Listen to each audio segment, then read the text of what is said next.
enfin, il me semble que je vois un peu vers où... je vois un peu ce que tu dis, voilà. D'accord.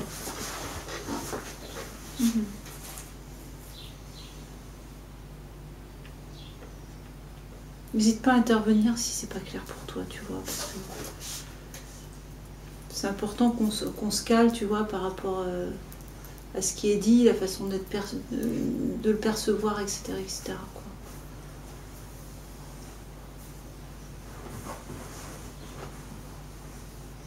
Tu vois, plutôt que des exercices ou quelque chose à faire pour faire tomber les conditionnements, ici c'est plutôt percevoir la réalité telle qu'elle est. Alors il est vu que, par voie de conséquence, il y a tout plein de conditionnements qui vont tomber, qui tiennent plus, parce qu'ils sont vus complètement nuls et non avenants, on pourrait dire ça comme ça, tu vois. Enfin, ça apparaît comme ça tombe de soi-même. Mais c'est pas une recherche. Oui, ça je comprends. Oui. Ouais.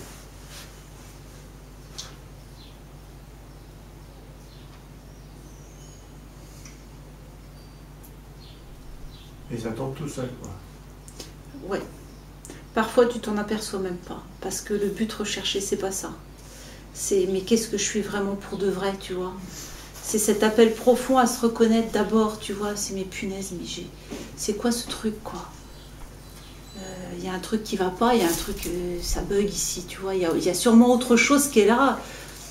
Plutôt que tout ce, j'allais dire un bazar, tout ce bazar, bon, j'allais dire un gros mot, ce bazar en apparence, tu vois, qui n'a ni queue ni tête, cette souffrance, etc. Il y a bien autre chose, quoi. C'est quoi ce truc? Mais pourquoi les conditionnements, on va dire, dont on ne veut plus, enfin, je sais pas comment le dire, Ouais, enfin, les conditionnements limitants tomberaient et pas la personnalité, enfin, pas le reste, quoi. Pas le fait que, je sais pas, je dis n'importe quoi, j'aime le chocolat. Tombe tout ce qui est lié à l'idée d'être quelqu'un. Tu comprends par exemple la culpabilité. C'est toujours lié à l'idée d'être quelqu'un dans le monde, tu vois. J'ai fait quelque chose, je me sens mal. Ça tombe de soi-même. Parce que c'est vu que ça n'a aucune réalité, quoi. Il n'y a pas de moi auteur. Qu'est-ce qui pourrait bien être coupable? Tu vois, ça tombe tout seul. Il n'y a rien à faire, ça tombe tout seul. Des choses comme ça. Il y en a d'autres, c'est plus chaud parce que ça vient tenir, j'appelle ça la structure même du corps mental, tu vois, ce sur quoi on s'est construit depuis qu'on est petit, tu vois, des mécanismes qui sont vieux. Du coup, c'est un peu plus chaud, donc le regard va se poser dessus. Et au fur et à mesure, ça va être vu comme aussi transparent, mais souvent, il y a besoin de poser le regard. Poser le regard, c'est pas je pose un regard dessus, c'est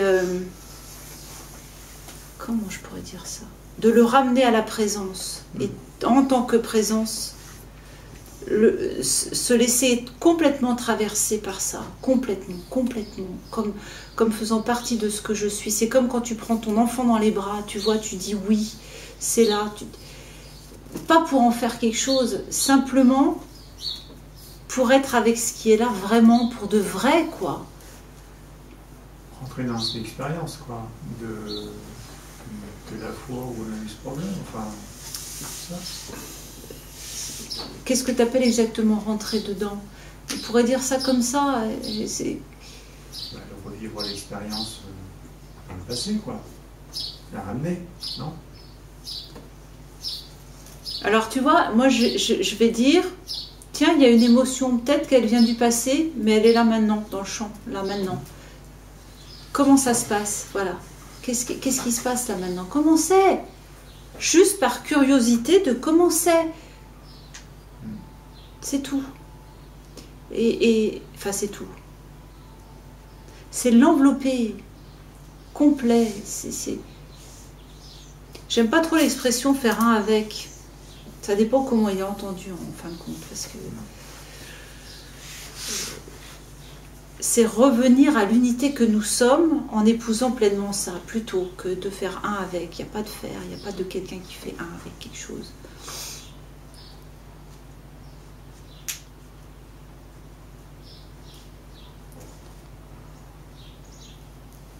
Ouais, on peut faire ça comme ça. parce qu'il n'y a pas de contre, il n'y a pas un contre le mental, tu vois. Il n'y a pas à être contre le mental. Il n'y a pas à lutter contre. Tu vois. Ben ça, je sais bien. Ça, j'en suis convaincu. D'accord, tu vois. C'est pas le souci. Ouais. Parce que le mental n'entache pas ce que tu es. Quand tu vis ce que tu es, il n'y a pas de problème avec le mental. C'est comme... On donne souvent la comparaison avec l'espace, tu vois. Nous sommes cet espace. Il y a des murs apparents. On se prend toujours pour le mur, tu vois. En fait, on n'est pas le mur, on est l'espace. Est-ce que le mur vient couper l'espace en deux? Ben non, l'espace est tout le temps là, sauf qu'en apparence, il y a un mur. Alors ça fait dire, tiens, c'est bizarre, on a l'impression que l'espace est plus là. On a l'impression qu'il est plus là. Mais il est tout le temps là, sauf qu'il n'est pas perçu. L'espace, il n'est pas moins espace dans le mur. On sait très bien que l'espace, il est partout. Il est avant, après, en haut, en bas et dans le mur. Il n'est pas coupé. Il ne peut être coupé. L'être, c'est ça. Je ne peux jamais être coupé, segmenté. Jamais. Je suis cet espace, tu comprends? Alors, en apparence, il y a des choses qui viennent le voiler, comme les murs, les pensées. Et quand on se prend pour le mur, c'est « Ah, je suis ça, je voudrais revenir espace ». Mais ce qu'on ne voit pas, c'est qu'on n'est pas le mur, on est l'espace. Alors, revenir à l'espace en tant que mur, c'est juste impossible. C'est de voir « Ah, je ne suis pas le mur, je suis l'espace ». C'est un voir. C'est juste ça. Mais entre le fait de savoir et le fait de... Ouais. Savoir, c'est déjà une chose, ouais. Et le fait de... Comment dire? Oui, de l'intégrer, de l'intégrer. Alors c'est quoi le gap à passer? Ouais. La résistance. Ouais, parce qu'il y a, Ça me parle pas. il y a voir, il y a voir cet espace et être cet espace. C'est ça qui est quoi. Tu reviens. C'est la même chose. Alors, voilà, je voulais revenir sur le mot voir. Parce qu'il est mal entendu, ce mot enfin, voir. c'est voir, percevoir, sentir, enfin,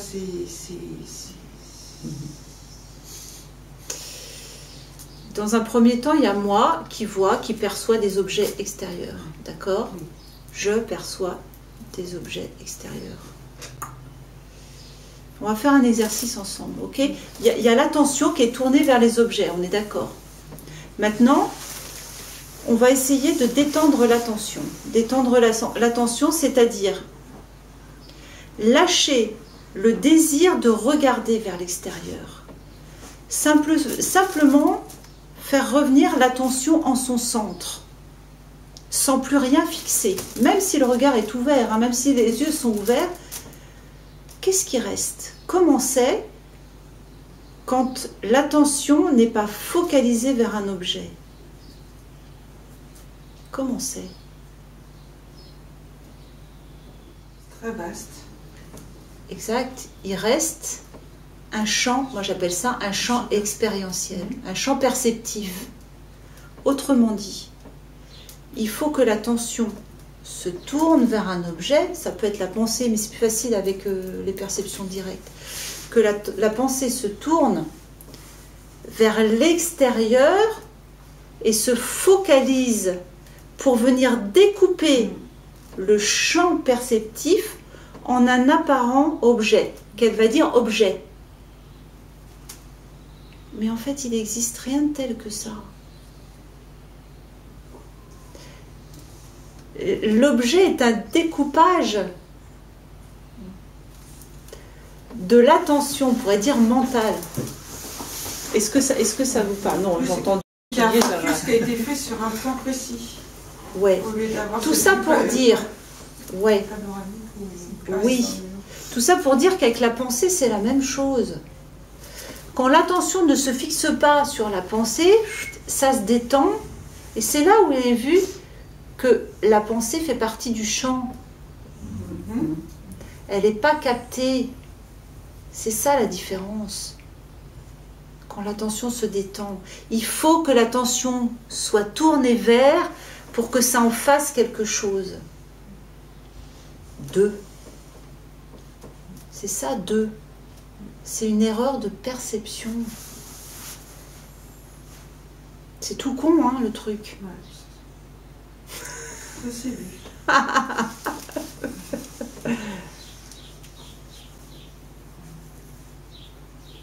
Alors maintenant, si on retourne vers l'intérieur, l'attention, qu'est-ce qui regarde?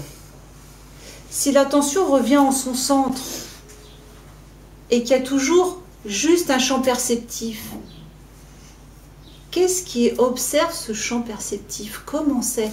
Qu'est-ce qui perçoit ça? Le champ perceptif est perçu.